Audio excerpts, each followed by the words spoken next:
মেয়েরা জুমার দিন কিভাবে জোহরের নামাজ আদায় করবেন? পিরিয়ড অবস্থায় আপন মৃত ব্যক্তিকে দেখতে পারবো? বিয়ের সময় কনেকে যে সোনা বা রূপা গহনা দেওয়া হয় সেটা কি মহানামতে গণ্য হবে? নামাজে দীর্ঘ সিজদার কারণে কপালে কালচে দাগ হওয়া কি ভালো লক্ষণ? কোনো নারীর স্বামী মারা গেলে সে কি নাকফুল পড়তে পারবে? রুকুতে যদি ভুলে সিজদার তাসবিহ পড়ে ফেলি এবং তা যদি পরে মনে পড়ে তাহলে করণীয় কি? মেয়েদের মুখের ঠোঁটের উপরের লোম উঠানো কি জায়েজ আছে? দুধ ভাইকে কি বিয়ে করা যাবে? স্ত্রী যদি পরকিয়া করে তাহলে কি করা উচিত? অনেকে বলে বাপের সম্পত্তি মেয়েরা নিলে নাকি তাদের সুখ হয় না, এটা কতটুকু সঠিক? আমার ছোট বাচ্চাদের অনেক সময় মিথ্যা বলি, এতে কি গুনাহ হবে? তো আর বিলম্ব না করে চলুন আমরা প্রবেশ করি প্রশ্ন উত্তরের আলোকিত ভুবনে। হামিদা হোসেন আপনি লিখেছেন, পিরিয়ড অবস্থায় আপন মৃত ব্যক্তিকে দেখতে পারবো? দেখতে পাবেন, কোনো অসুবিধা নেই। পিরিয়ড হলে যে আপনার আপন ব্যক্তিকে দেখা যাবে না এমন কোনো কথা নেই। আবু বকর সিদ্দিক আপনি লিখেছেন, মামা শ্বশুর চাচা শ্বশুর সাথেও কি মহিলারা পর্দা করতে হবে? জি, মামা শ্বশুর চাচা শ্বশুরের সাথেও পর্দা করতে হবে, কারণ তারা আপন শ্বশুর নন। সাইফুল ইসলাম লিখেছেন, রুকুতে যদি ভুলে সিজদার তাসবিহ পড়ে ফেলি এবং তা যদি পরে মনে পড়ে তাহলে করণীয় কি? তেমন কোনো করণীয় নেই।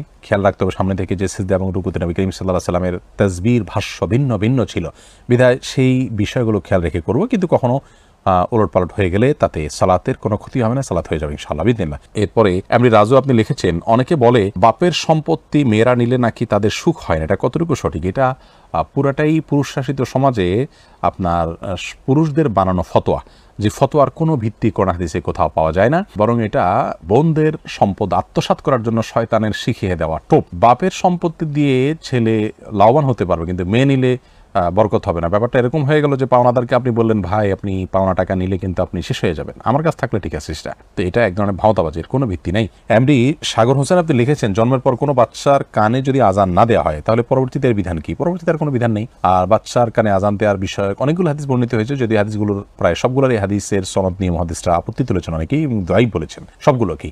সৌদি আরবের সাবেক গ্র্যান্ড মুফতি বিন বাজ রাহিমাহুল্লাহ তিনি তার এক ফতোয়াতে উল্লেখ করেছেন, যদিও সবগুলো দায়ীফ, কিন্তু সবগুলোকে একত্র করলে মোটামুটি আমলযোগ্য হয়, বিধায় শিশুর মৃত্যুর জন্মের পর তার কানে আজান এবং একত্রের বিষয়টি মোটামুটি প্রমাণিত বলা যায়। কিন্তু এটা যদি না করা হয় তাহলে সেক্ষেত্রে কোনো গুনাহ হবে না বা পরবর্তীতে করতে হবে, বিষয়টা এরকম নয়। রিয়াজ আল সিদ্দিক আপনি লিখেছেন, স্বামী স্ত্রী একসঙ্গে তাহাজ্জুদের নামাজ আদায় করতে পারে কিনা? পারবে, কোনো অসুবিধা নেই। যদি জামাতের সাথে আদায় করতে চান, পুরুষ সামনে স্ত্রীর পিছনে দাঁড়াবেন, বাকি পাশাপাশি দাঁড়িয়ে যার যা নামাজ তিনি আদায় করতে পারেন, কোনো অসুবিধা নেই। মোশাররফ শিকদার আপনি লিখেছেন, নামাজ 5 ওয়াক্ত আদায় করি কিন্তু খারাপ ভিডিও দেখা ছাড়তে পারি না, আমার করণীয় কি? খারাপ ভিডিও আপনি কোথায় দেখেন? সোশ্যাল মিডিয়াতে দেখেন, তাহলে সেগুলো থেকে নিজেকে দূরে সরে ফেলবেন, অ্যাপ ডিলিট করে ফেলবেন, আনইনস্টল করে ফেলবেন এবং নেট ব্যবহার ছেড়ে দিবেন, অ্যান্ড্রয়েড সেট ব্যবহার করা ছেড়ে দিবেন। এই শক্ত এবং কঠোর পদক্ষেপগুলো নিতে হবে। রোগ যখন চরম আকারে চলে যায় তখন অপারেশনে যেতে হয়। এই অপারেশন যদি নিজের উপরে চালাতে পারেন, ইনশাআল্লাহ আপনি সংশোধনের পথে আসতে পারবেন এবং নির্জনতা সহ যেই পরিস্থিতিতে এগুলো দেখার বদ অভ্যাস তৈরি হয় এবং প্রবৃত্তি জাগ্রত হয়, সেই পরিবেশ থেকে বেঁচে থাকার চেষ্টা করবেন, নির্জনতা অ্যাভয়েড করবেন, আল্লাহর কাছে আশ্রয় চাইবেন এবং সেই সাথে ওয়াফি লাইফ, মনে রাখবেন ওয়াফি লাইফ পাবলিকেশনস থেকে একটি বই প্রকাশিত হয়েছে বাংলায়, অস্ট্রেলিয়ান একজন লেখকের। সেই বইটি পড়লে ইনশাআল্লাহ বিদিনিল্লাহ এই জাতীয় এডিকশন থেকে আপনি বেঁচে থাকতে পারবেন। বইটি অত্যন্ত ভালো এবং আপনার দারুণ কিছু টিপস দেওয়া হয়েছে। যিনি লিখেছেন তিনি কোনো মুসলমান নন, কিন্তু বইটি অসাধারণ এবং এই জন্য খুব বেশি আপনার উপযোগী। তাসলিমা আমরা আপনি জানতে চেয়েছেন, আমার ছোট বাচ্চাদের অনেক সময় মিথ্যা বলি, এতে কি গুনাহ হবে? অবশ্যই গুনাহ হবে। বাচ্চাদের সাথে মিথ্যা বলা জায়েজ নয়, বড়দের সাথে যেমন না জায়েজ, বাচ্চাদের সাথে তেমন না জায়েজ। বাচ্চাদের সাথে মিথ্যা কথা বললে তাদের সাথে আপনি প্রতারণা করলেন, আবার মিথ্যা কথা বললেন এবং তারা এখান থেকে মিথ্যা শিখবে, মিথ্যা তাদের কাছে স্বাভাবিক মনে হবে, এজন্য এটি তাদের সঙ্গে করা জায়েজ নয়। এরপরে ফারুক আহমেদ খান আপনি লিখেছেন, বিয়ের সময় কনেকে যে সোনা বা রূপা গহনা দেওয়া হয় সেটা কি মহানার মধ্যে গণ্য হবে?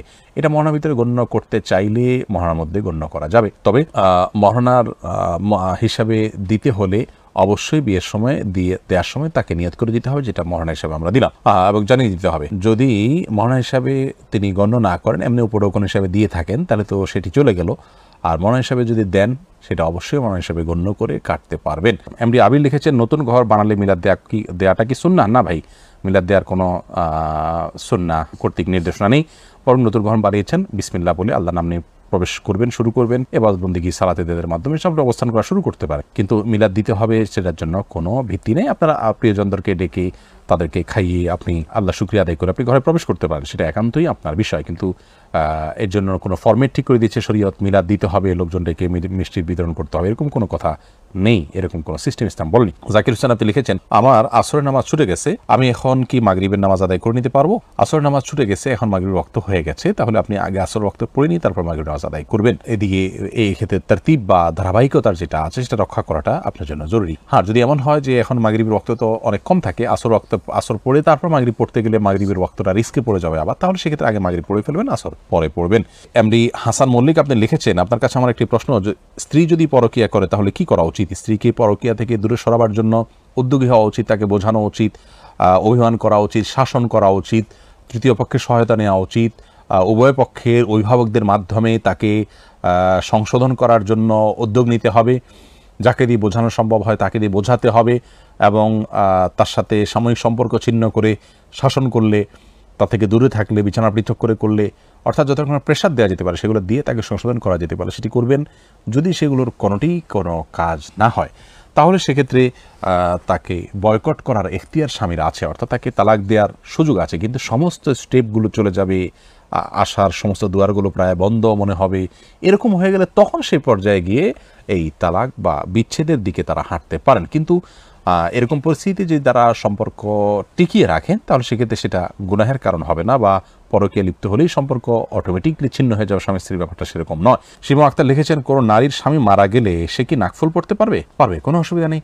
নাকফুল পড়লে সমস্যা হবে, বা জীবিতরা, স্বামী জীবিত আছেন, নাকফুল না পড়লে স্বামী মারা যাবেন, এই সমস্ত কথা আমাদের সমাজে প্রচলিত আছে। এগুলো একান্তই ভিত্তিহীন এবং ভ্রান্ত কথা, যেগুলোর কোনো ভিত্তি কোরআন হাদিসের কোথাও নেই। একজনের নাকফুলের আপনার দায় আরেকজনের উপরে আসবে, একজন না পড়লে আরেকজনকে সেটা দায় নিতে হবে, এরকম কোনো কথা নেই, এবং এগুলো নিছকই আমাদের মন গড়া বানানো বিষয়। ফারজানা আলম আপনি জানতে চেয়েছেন, মেয়েদের মুখের ঠোঁটের উপরের লোম ওঠানো কি জায়েজ আছে?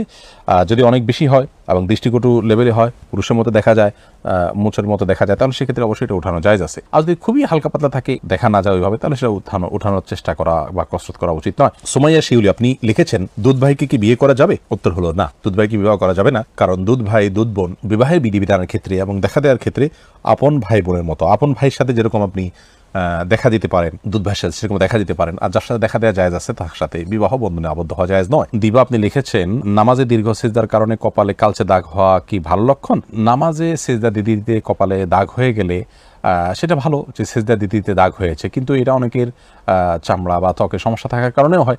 এটা হয়ে গেলে যে একটা মানুষ খুব ভালো মানুষ হয়ে যাবে, ব্যাপারটা কিন্তু সেরকম না। আমরা অনেকে মনে করি যে নামাজে বোধহয় পড়তে পড়তে কপালে দাগ হয়ে গেলে সে লোক জান্নাতি, এবং এটাকে আমরা অনেকে অনেক বড় কিছু মনে করি। এরকম কোরআন হাদিসে কোনো ভিত্তি কিন্তু এরকম কোনো কথা বলা হয়নি, এরকম এর কোনো ভিত্তি কোরআন হাদিসে নেই। তবে হ্যাঁ, ইবাদত করতে করতে তার কোনো আলামত বা ছাপ ব্যক্তির উপরে পড়ে যাওয়া, এটা তো ভালো, আলহামদুলিল্লাহ, কিন্তু এর মানে এই নয় যে এটা ইবাদতের কারণে হয়েছে, এটা শারীরিক কোনো সমস্যার কারণে, তার ত্বকের সমস্যার কারণে হতে পারে। আর এটা হলেই যে সে ভালো মানুষ হয়ে যাবে, আর না হলে সে ভালো ইবাদত গুজার না, ব্যাপারটা সেরকম না, এরকম যোগ বিয়োগ করার কোনো সুযোগ নেই।